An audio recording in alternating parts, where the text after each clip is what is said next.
How y'all doing? It's Kyle with Boots and Watches, and I got a watch I'd like to show y'all today. I picked up a Breitling over the holidays. I know I haven't made any content in a while, just been real busy. Anyways, I'd like to discuss this Breitling Avenger 43. This is the previous model, and I got this at a great deal. I'm gonna be honest with you. I picked it up for $1,600. And it's used, but it's in really good condition, and I'll show it to you here in a second. But the point of this video is, do you get a new Avenger or do you get the old one? And my perspective and what I think is you would want to get the old one, and I'll go the reasons why. But anyways, let me show you this. So this one, the older one here, is 43 millimeters. That's, from here to here. Excuse me. From here to here. It's a bigger watch. The lug to lug right here is about, we're just going to say 52 and a half. The good thing is it's only 12 millimeters thick, 12.3, something like that. But it's extremely comfortable on wrist and sits really nice, even for a bigger watch. This is the black dial variation, and like all Breitlings, I can't pick it up in this light, but it's got the bluish hue on the crystal. Sign crown.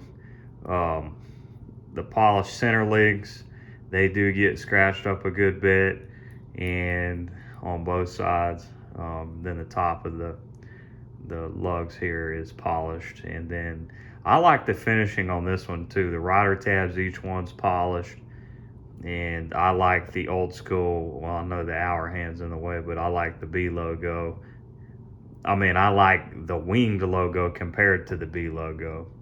I had the Colt that they discontinued in the 41 millimeter, I think, and it was the Tempest gray color. And I like that watch, but that one had the B logo too. So they're all the B17 movement, whether you get this Avenger, that Colt that's discontinued, or the new one. And so my thought process was, the new Avenger they just came out with is a 42 millimeter, so 1 millimeter less than this, but you get the same movement, and the whole case is brushed, just like the Colt that they discontinued. There's no polishing, and then they use the B logo instead of the wing logo too. And so that watch retails, I think, close to $5,000.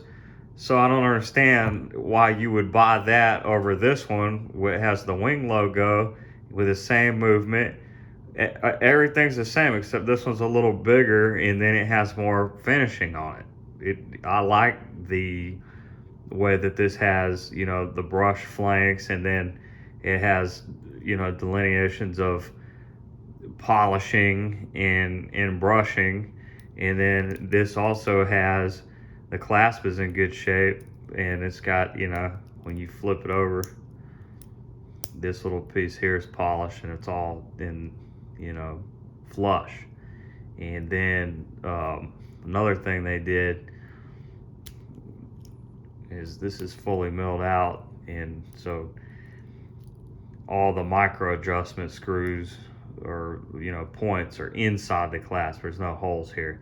Now the new Avenger, it does have the on-the-fly adjustment, which is nice. That's the one thing I do like. It has the newer clasp, but I like this watch better, and you can pick these up. I don't know if you're gonna get one for $1,600 like I did, and I'm not saying this thing's in perfect condition, but it's in $1,600 worth. I could send this to Breitling and get it polished. I think they charge with shipping and everything like $200. It'd look brand new. And the watch, on all the Breitlings, they list, what year it was made in the week. And this one was the 40th week of 2022. So I think I got a steal. I'm not going to need to service the movement. It has been spot on. And I'm not even going to have it polished for a while, or even probably, may never. I like to wear my watches. I fish and hunt. This thing's been extremely comfortable. I have a 6 3/4 inch wrist.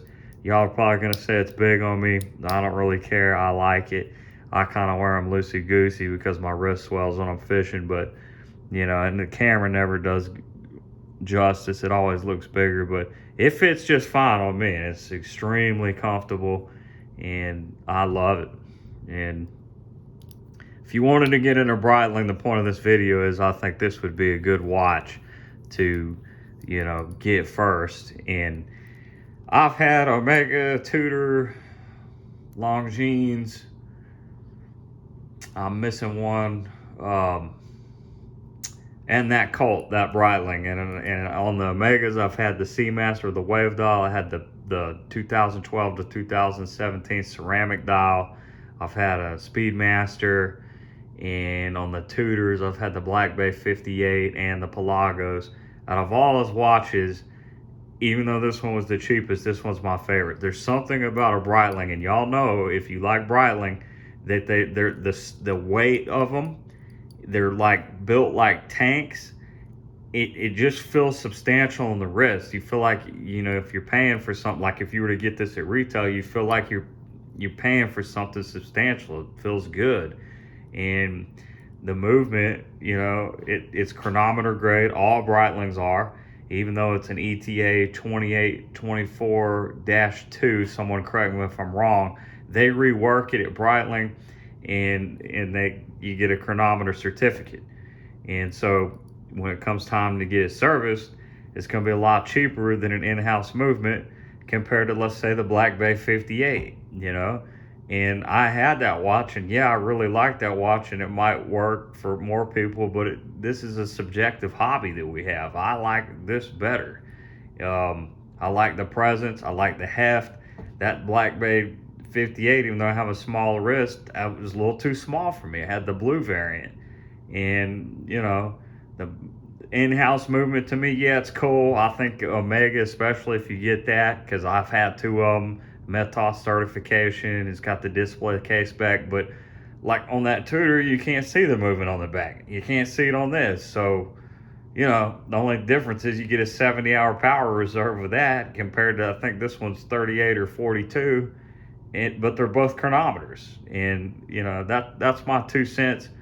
Anyways, I can ramble on for days. If you have any comments or questions, just leave it down there in the comment section, and I'll try to get back to doing more reviews on the boots and the watches. I want to give y'all an update on those Oak Street bootmakers and the Crimson Red Color 8 Chrome XL. I've broken those in, but yeah, this thing's gorgeous. And the guy had it listed, I think, for $2,000. He needed the cash, so it's $1,600. I think this is a steal. I usually flip watches. I like this one enough, I'm gonna be honest with you, that I am gonna keep it. I know you don't believe that, but I really am, and I'm gonna one day probably have it sent off to have it polished because everything else is phenomenal. So anyways, y'all have a good weekend, and Kyle with Boots and Watches out. See y'all.